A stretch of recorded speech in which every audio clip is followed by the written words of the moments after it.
Funding for this program is provided in part by Bruce Foods Corporation, makers of the complete line of Cajun King seafood seasoning mixes and other distinctive Louisiana-style food products. Additional funding is provided by the Louisiana Department of Culture, Recreation, and Tourism. Anytime, any place. In Louisiana, we're really cooking.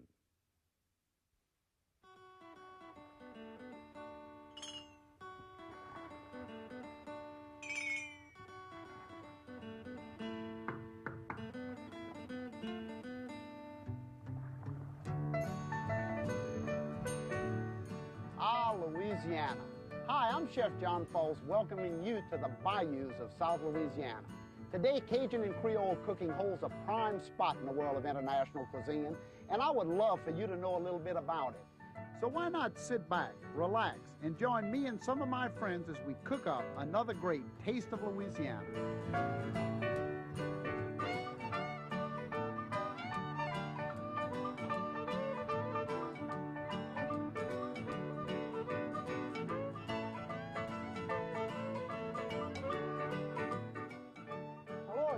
Welcome to Taste of Louisiana. I'm Chef John Folse, and guess what?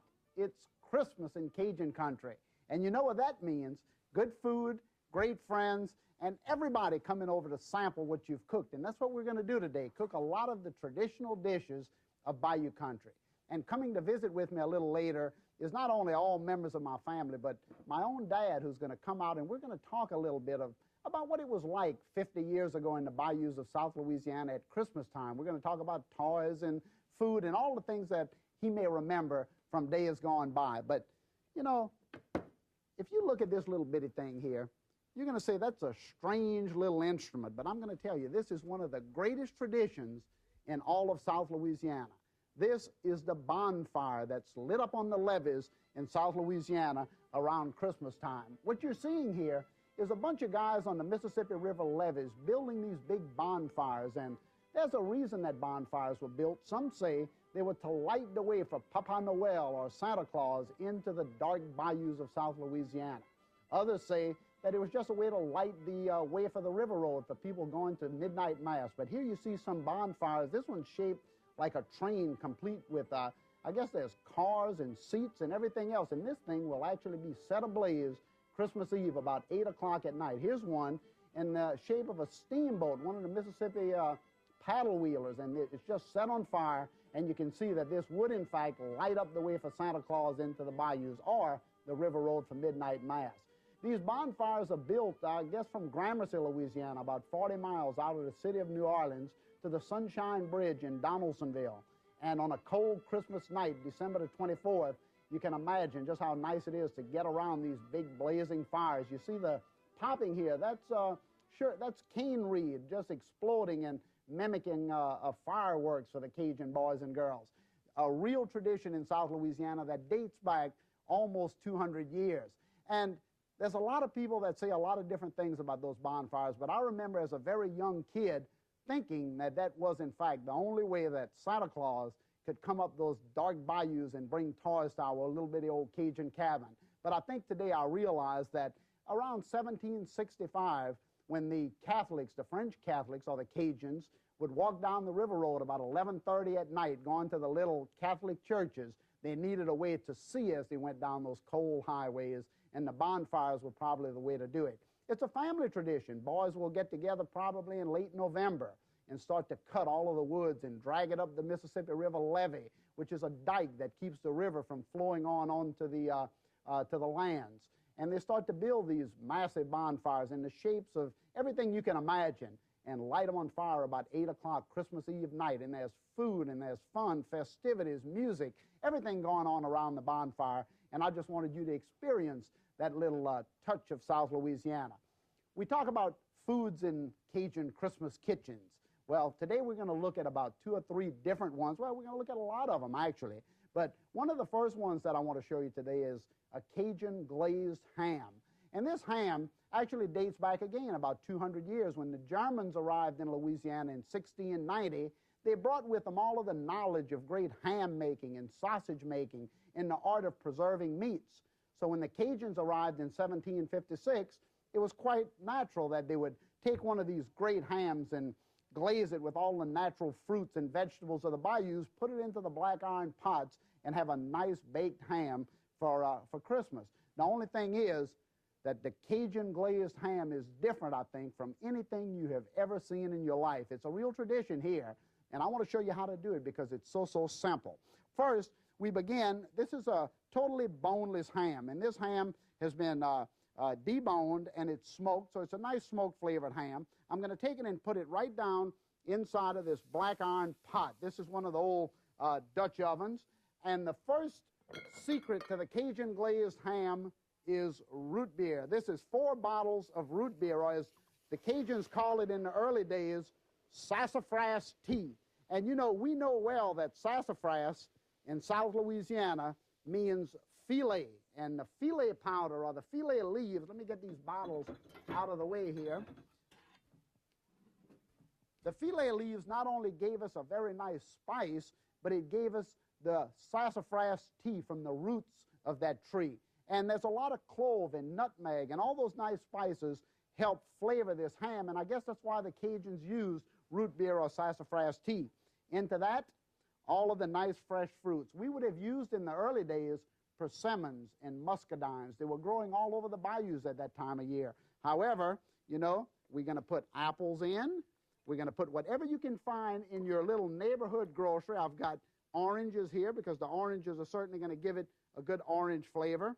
Seedless grapes, because you don't want all of those seeds down into the ham. Red apple. Anything that you can find in your own neighborhood grocery. Don't worry about the persimmons or muscadines of the early Cajuns. They're not necessary. You can actually produce this ham anytime, not only during the Christmas season as we're doing today. Okay, all around the bottom of the ham, and I'll move this out of the way. And then I'll put a little of the ground sassafras. This is the filet powder that normally would have gone on top of gumbo, but it has a great thyme flavor, and the Cajuns would have used this to season the ham. And then a little cracked black pepper. And we would let this ham sit and boil for about an hour on each side. And as the ham boils, it will start to pick up the great flavor of the root beer and the fresh fruit, the apples, the grapes, the red and green grapes, the little kumquats, and of course the sassafras itself. I'm going to put in a couple of the fresh leaves of the sassafras tree and put it down in there. And after it boils for about an hour on each side, this root beer would have cooked down to a nice sugary glaze, and that's what we're actually going to use as the main ingredient for the glaze. So I've got one ham sitting here that's already been boiled. You can see how nice this looks. This has been boiled for, as I say, an hour on each side. You can see how the root beer has really just gone into the ham. It's got a great root beer flavor with all those natural spices of root beer. Now let's go ahead and make the glaze. First, we begin with brown sugar. There was a lot of brown sugar in those days, and here is the root beer glaze that would have cooked down into the bottom of that old black iron skillet, that old black iron pot, and then some Creole mustard. We always use Creole mustard. You can use just a yellow prepared mustard. The Creole mustard has just a nice little spice taste to it, so I'm going to put that right down in there. And then again, some of the nice sassafras and cracked black pepper. We definitely want to have cracked black pepper. And then a touch of that good Louisiana pepper sauce right down into it. So we're going to have almost a sweet pepper sauce here. It's going to be really nice and flavorful. And we'll stir this around. You can see how that glaze is coming together. Imagine how that root beer glaze with the Creole mustards and the brown sugars will really flavor that ham nicely. That's already been flavored with boiling in root beer for a couple of hours. I'm going to take it and pour that glaze. I want you to look at this right over that nice ham. Imagine all of the cracked peppers and the Louisiana pepper sauce, the brown sugars, the root beer glaze. This is called a Cajun glazed ham, over 200 years old in tradition in Louisiana. Once it's glazed like this, and I'll move this out of the way too. Once it's glazed, then we would go ahead and quickly decorate it for the oven. I've got some nice sassafras leaves, orange slices, and of course some cherries because we want the color. And we'll just go ahead and put it at even intervals all around the ham. See how nice this is. Look at the pretty colors again. We're always looking for colors in our cooking. Not only will the glaze give the ham a nice glaze on the outside, but the orange will really flavor it with that nice citrus taste. Another little piece of the sassafras leaf. It's the filet leaf of the bayous. Again, another little one right here, about 4 or 5, as many as you would like. I'm going to put 4 because it has a lot of symmetry on top of the ham. And then you can come around and continue to put more little kumquats, like these little half kumquats. In fact, I'll stick one here. And again, use any fruits that's indigenous to your own area or available during the Christmas season to glaze your ham. Look how nice this is. I'm going to put another one here. And I would take this ham and go right into the black iron pot. Once the ham was taken out, I'd put it right back into the black iron pot and bake this ham for about an hour and a half at 375 degrees to really crystallize the outside of the ham with that nice brown sugar glaze. So I'm going to put this out of the way because I have one already done. So I'm going to move this out, get my nice platter right here. You need a nice serving platter to put it on, and wait till you see this ham. Boy, oh boy, look at this. Whew, that's a Cajun glazed ham at its best. Right there. How nice that is with the sassafras leaves. I'm going to reach down in there and pull it out. Put it right down in the center of the plate. Isn't that beautiful? Look at that ham. Look how the oranges and sassafras is just cooked so nicely. And then you can decorate it with the sugar glazed fresh fruit of any kind. I'm using seedless grapes here. And then, of course, all around the outside. And then you can come on in with any of the colors that you would like of Christmas. Of course, I'm putting a little red. You can put some gold in here. I've already got the little kumquats for gold, but I'll put some more. These are the sweet bell peppers, which really gives a nice color. Look how pretty that is. Isn't this going to be just scrumptious on the center of the Christmas table? The Cajun glazed ham from Bayou Country, Louisiana, almost 200 years old in tradition. Very easy to prepare in your own home kitchen. So I'm going to slip this right out of the way, and that's going to be my main centerpiece today. But that's the ham of Cajun country. What about the wild game? We had a lot of wild game, and when the early Cajuns arrived in the mid-1700s, one of the first things they had was game for the table. Venison, ducks, and of course, Canadian geese coming into Louisiana during the wintertime. So what I have here today to show the game portion of my menu is, look at this, a nice Canadian goose. Look how pretty this is. This is a French tradition also to have goose around Christmas and New Year's. So it would be natural for the Cajuns coming from France to want to duplicate that dinner with a nice goose. And the way we're going to do it, we're going to come in with all these nice seasonings. Look at this pretty bowl here of all these pretty seasonings. And what I'm going to do is into the inside of the goose, I'm going to put some onions, because we want to have a lot of flavor again, so we will constantly seek flavor by putting in onions. These are whole cloves of garlic. This is elephant toe garlic. These are little bitty pearl onions that's going to go down into the inside of the goose. And then, of course, we have turnip greens, turnips. There's a lot of turnips and turnip greens available this time of year, but I'm putting the turnip bulb around the goose, the carrots, because the carrots are going to have that nice sugar glaze in the bottom of the sauce, and we do want to render the sauce after. So we'll put this in.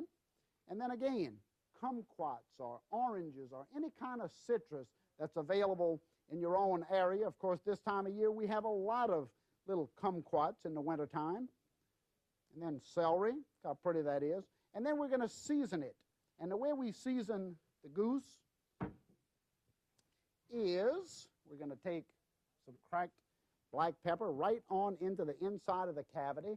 And it's important that you over-season the inside of the cavity, because all of this seasoning will not make its way to the outside meat portion of the goose. So over-season the inside. Remember the carrots and the onions and all those nice things.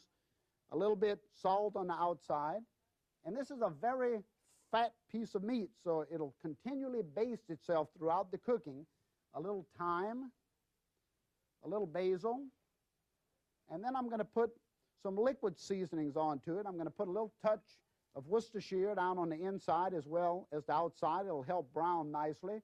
And a little bit of the Louisiana pepper sauce right down into the inside again.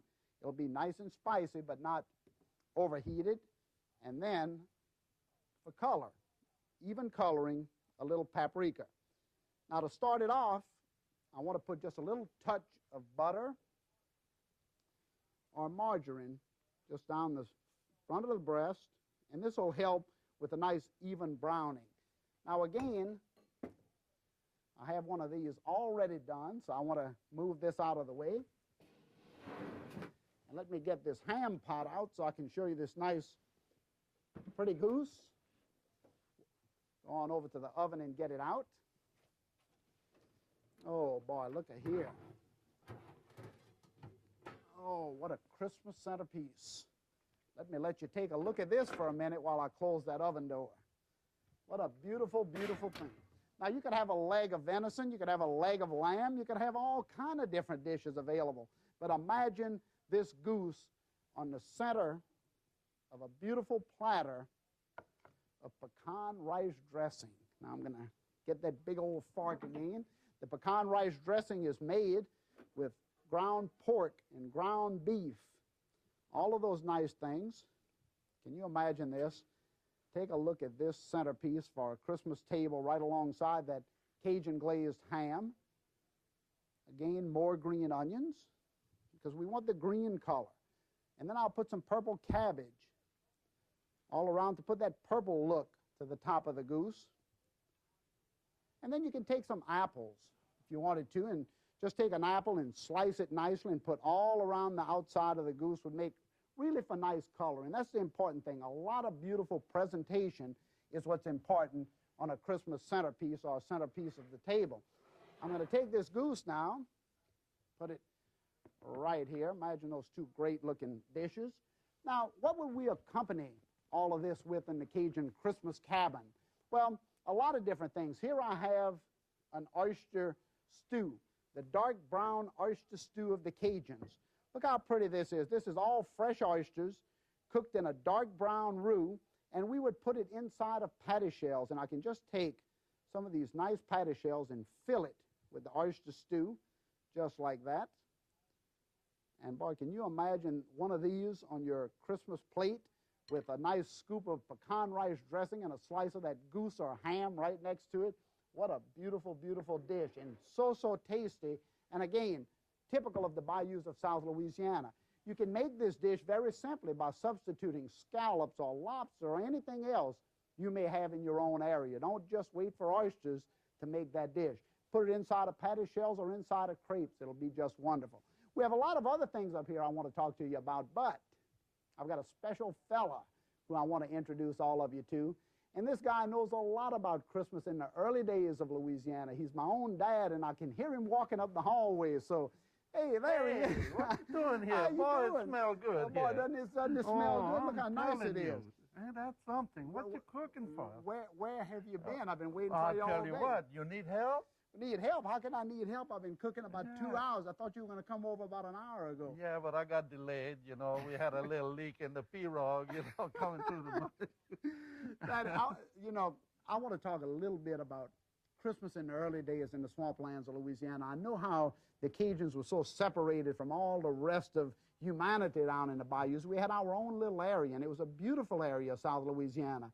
But what was Christmas like at the turn of the century down in the bayous? Well, John, the only Christmas I can remember is that everybody was close together, you know. All the family just gathered together on Christmas Day, and everybody brought something to eat, and we had a lot of wild games. It's not like it is today, you know. You can have anything you want. Anything you want. I mean, the men would go out like Christmas Eve and kill ducks and rabbits and deer, and you'd have venison and you'd have geese, and We had a lot of Canadian geese at that time too, you know. Well, you know, Just like I cooked one today. Look at this one right here. I'm telling you, that's just the way Grandma used to cook them. Yeah. So these things here then would have been typical of the foods that would have been eaten in South Louisiana back then. That's all we had. We had nothing else. They didn't have no stores like they have now and supermarkets and so on and so forth. So you had to go in the swamp and go to a little commissary, a little store, neighborhood store, you know, and buy your ingredients. And everybody grew their own onions and everything else, you know. All their own vegetables. So you just got everything right off of the land. You got everything right off the land. Let me ask you something. Was poor, you know. Let me ask you something. You know, toys weren't too good. I hate to say this to you, but toys weren't too good when I was growing up, you know. What were toys like in your home back in the early days? Well, I tell you what, about 2 weeks before Christmas, Mama and Grandma and all that used to make rag dolls for the girls, you know, and the daddies used to make pop guns and slingshots, and that's the only thing we had, you know. That's the only toys. I mean, they had no automated toys like they have today. I mean, I remember you telling me that a joy on Christmas morning would be like an orange or a baked sweet potato. Oh, I'll tell you what. In the morning, when we woke up, we had stockings hanging on the mantelpiece, you know, by the fireplace, and inside we had an orange or a nickel or a couple of firecrackers. Well, you know, things didn't change too much when I was coming up, you know? Yeah, but you know, we were poor too, John. You know that. Let me tell you what I'm doing here. I've cooked a lot of different things. I did the goose and I did the ham, but I want to show you some of the things that we've already cooked. Here I have Cajun sweet potatoes. What we took was sweet potatoes, and these used to be cooked with the little muscadines and pecans and all of that too, but I've cooked these in a new way. I've put some apples in them, and I put, again, some seedless grapes and lemon and oranges to give it a good citrus taste, and these things are so good. Put your finger in there and tell me what you think. Tell me if you think I did a good job on that. Just like I used to do. And these are baked in the oven, but you can use either fresh sweet potatoes or canned sweet potatoes, whatever's available. And these came out just beautifully after I put them all together and baked them in the oven. Another thing that we did, a great dessert, and here it is right here. Look at this. Can you imagine this? This is poached pears. We have so many pears growing wild in Louisiana. We took the pears and poached them in burgundy wine. And once they were all poached, then we went ahead and put a little mint leaves on top of them, and we made a real nice creme anglaise. I don't know if y'all used to do the pears way back then. No, the only way we used to cook pear was in preserve, you know. Used to preserve them and put them in jars. I remember that. Put them in jars. Then we'd actually put the preserved pears on French bread and make a sandwich with, never on top of ice cream. I used to bring them to school for my lunch. But this right here is a new way to do pears in South Louisiana. Yeah. Just a beautiful, and look how pretty it is for Christmas with the red and green. Isn't that nice? Now let me tell you what I want you to help me with. I'm going to do a dessert that we used to have all the time when I was growing up. You might know it, well, I know it as eel flottant. I know you know it as something else. You know it as la neige. La neige, that's what it was. I mean, that's the only thing, because we had a lot of butter, we had eggs and milk. And let me tell you what I've done. I've taken my old churn. Here, look how nice that old churn is. And I'm going to take it and put it right under the counter. And what I'm going to do is pour this nice creme anglaise. This is an English cream right down into the bottom of this beautiful old serving dish. How pretty that is. And, of course, since the Cajuns only had eggs and milk and cream and all of that, hold on to this for a second, Daddy. Most of our desserts were very simple, just like this. I'm going to take the la neige, which is just a meringue. This is just egg meringue that's got a little sugar in it. This is what you call floating islands today. Floating islands in English, that's right. And look how beautiful all of this is as it goes together. And, of course, you can put the little leaves of the mint right down into it. And then I can put a little cinnamon and nutmeg right on top of it to really color it nicely. Look how pretty that is. Earth à la neige, or I think that's what that means, snow, huh? Snow. La neige is snow. La neige is snow, a little ground cinnamon. La neige is French and snow. Nutmeg right there. And this, of course, would be served in a really nice big old soup bowl with all the stuff right on the bottom of it. I'm going to put a couple of little cherries right down into it. So Christmas was simple back in the early days, but at the same Our time, cherries wasn't that always big because we had little bitty ones. wild cherries. You see, I remember so the we little got bitty. them. I remember the little bitty cherries, but the Christmas was just basically big families getting together. all. I remember 150 people at our Oh, Christmas I'm telling dinner you, sometime. everybody had 10 children or more, you know. So everybody would So come to everybody grandmother's would house. come to grandmother's house, and we couldn't use the house. It was too small, so everybody ate in the yard, you know. So everybody went outdoors. That's right. Right. Well, Daddy, I can't thank you enough for coming and cook with me. We're going to really enjoy all of this food in just a second. We're going to have a lot of good friends come over and visit with us in a little while. Really? So, yeah, they're all coming over. And I want to thank all of you for coming into the bayous and visiting with us on this great Christmas day. And I want you to take one thing back with you wherever you are. Take back the motto of the Cajun and Creole people. Laissez les bon temps rouler. Let the good times roll. Merry Christmas, everybody. Hey, how y'all doing? Merry Christmas. Hey, Merry Christmas, man. Hey, Merry Christmas. What a wonderful Christmas. Merry Christmas. Oh, it looks like all the relatives are here. Merry Christmas. Oh, How you doing? man. So long since I've seen you. Bring it on over to the table. Y'all put it on down.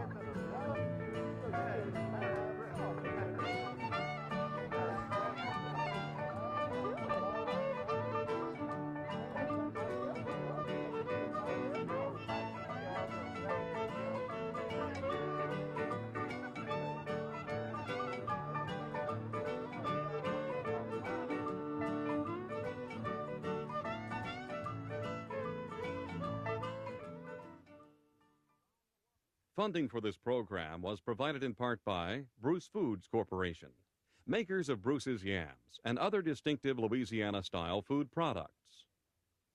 Additional funding is provided by the Louisiana Department of Culture, Recreation, and Tourism.